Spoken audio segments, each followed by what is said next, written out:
Welcome back to my YouTube channel. বহুতে জানিব বিচাৰি আছে যে এইবাৰ হৈ যোৱা APSC প্ৰিলিমছৰ কাট অফ কিমান যাব। এটা কথা চাওক যে আমি এনেকুৱা কাট অফো দেখিছোঁ যে 200ৰ ভিতৰত 75, ঠিক আছে, আৰু আমি এনেকুৱা কাট অফো দেখিছোঁ যে 200ৰ ভিতৰত 123 কাট অফো গৈছে। আমি সকলোৱে জানো এই যিটো কাট অফ হয় আমাৰ APSC প্ৰিলিমছৰ GS পেপাৰ 1খনত কাট অফটো চোৱা হয়। যিহেতু APSC যিখন GS পেপাৰ 2 হয় বা CSET পেপাৰ যিখন আমাৰ মেথছ ৰিজনিং কম্প্ৰিহেনশ্যন ইংলিছৰ এইবিলাক থাকে, সেইখনত আপুনি 66 নম্বৰ পাবই লাগিব বাধ্যতামূলক 200ৰ ভিতৰত, তেতিয়াহে আপোনাৰ GS পেপাৰ 1খন চেক কৰা হ'ব, ঠিক আছে। আৰু যিটো কাট অফ আমি কম প্ৰিলিমছৰ সেইটো কি হয় GS পেপাৰ 1ৰ কাট অফ। অ'কে, এইটো ক্লিয়াৰ কৰি দিলোঁ। মানে আমি এনেকুৱা কাট অফো দেখিছোঁ যে বহুত কম আৰু এনেকুৱা দেখিছোঁ যে বহুত বেছি। এতিয়া কাট অফৰ চবচে ডাঙৰ কাৰণটো হৈছে যে আমাৰ পেপাৰখন কিমান ইজি বা কিমান সহজ আহিছে, ঠিক আছে। এতিয়া আমি এইবিলাক কাৰণে আলোচনা কৰি কিনে আপোনাক এটা কাট অফ এনেকুৱা দি দিম যে আপোনাৰ প্ৰায় 95% আপোনাৰ মিলি যাব, ঠিক আছে। এতিয়া কি কি কাৰকে নিৰ্ভৰ কৰে। যেতিয়া 75 কাট অফ গৈছিল পেপাৰখন বহুত বেছি হাৰ্ড আহিছিল, টান আহিছিল। এতিয়া আমি সকলোৱে জানো যে প্ৰত্যেকবাৰে বহুত ভাল ষ্টুডেণ্টে বা বহুত কষ্ট কৰি পঢ়া ষ্টুডেণ্টে এক্সামটো দিয়ে, ঠিক আছে। কিন্তু কাট অফ ইমান পাৰ্থক্য কিয়? তো কাট অফৰ এই পাৰ্থক্যটো হৈছে যে পেপাৰখন কিমান বেছি টান বা কিমান বেছি সহজ আহে। এতিয়া আমি চাই লওঁ কি কি কাৰকে কাট অফটো নিৰ্ধাৰণ কৰে। এইখিনি আমি বুজি পালে আমি গম পাম এইবাৰ কিমান কাট অফ যাব পাৰে, এক্সপেক্টেড কাট অফ। এতিয়া কি কি কাৰক, প্ৰথম কাৰকটো আপোনাক ক'লোঁ যে ডিফিকাল্টি লেভেল অফ পেপাৰ, ঠিক আছে। এইবাৰ যদি আমি চাওঁ যোৱাবাৰৰ তুলনাত এইবাৰ পেপাৰ অলপমান ইজি গৈছে। আমি যদি 3টা ভাগত ভাগ কৰোঁ, ইজি, হাৰ্ড আৰু ভেৰি হাৰ্ড, ঠিক আছে। তেতিয়াহ'লে আমি এইখিনিত ধৰিব পাৰোঁ ইজি আৰু হাৰ্ডৰ মাজত পেপাৰখন গৈছে।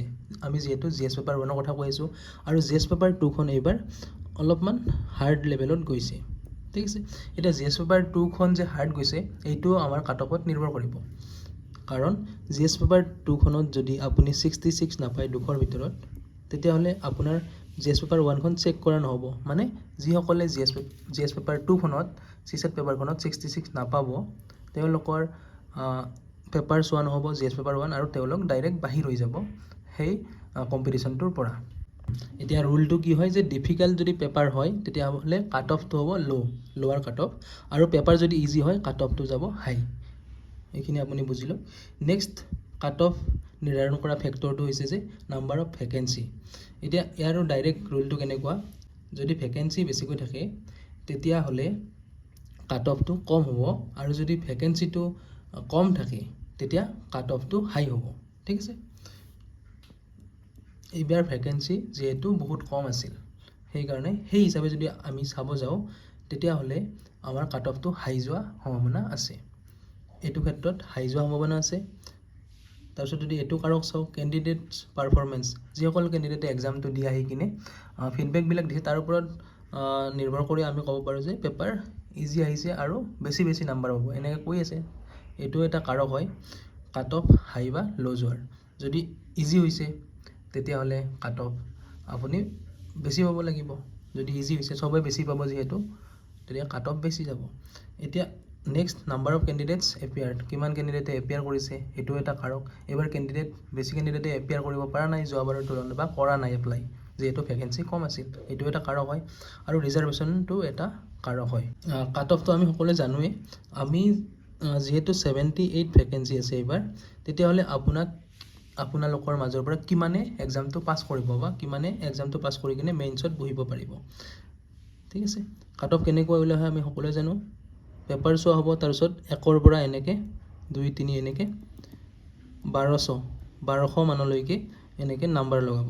যিহেতু 78 পোষ্ট আছে সেইকাৰণে টোটেল পাছ কিমানক কৰাব, 1100ৰ পৰা 1200ৰ ভিতৰত ইমান কেণ্ডিডেটক পাছ কৰাব মেইনছৰ কাৰণে, মেইনছত বহাৰ কাৰণে, ঠিক আছে। এতিয়া চবচে বেছিৰ পৰা এনেকৈ ষ্টুডেণ্টবিলাকৰ নাম লিখি আহি যাব 1, 2, 3, 4 চিৰিয়েল কৰি, টোটেল 1200লৈকে নাম লিখিব, ঠিক আছে।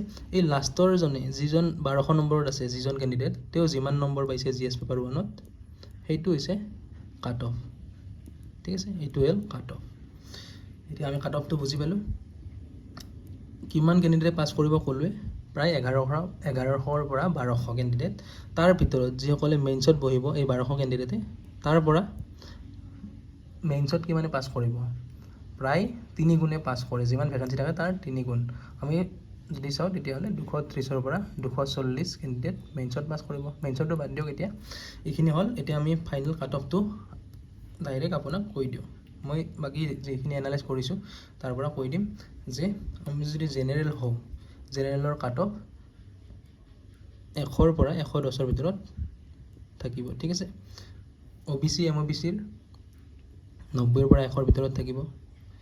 SCৰ 80ৰ পৰা 90ৰ ভিতৰত থাকিব।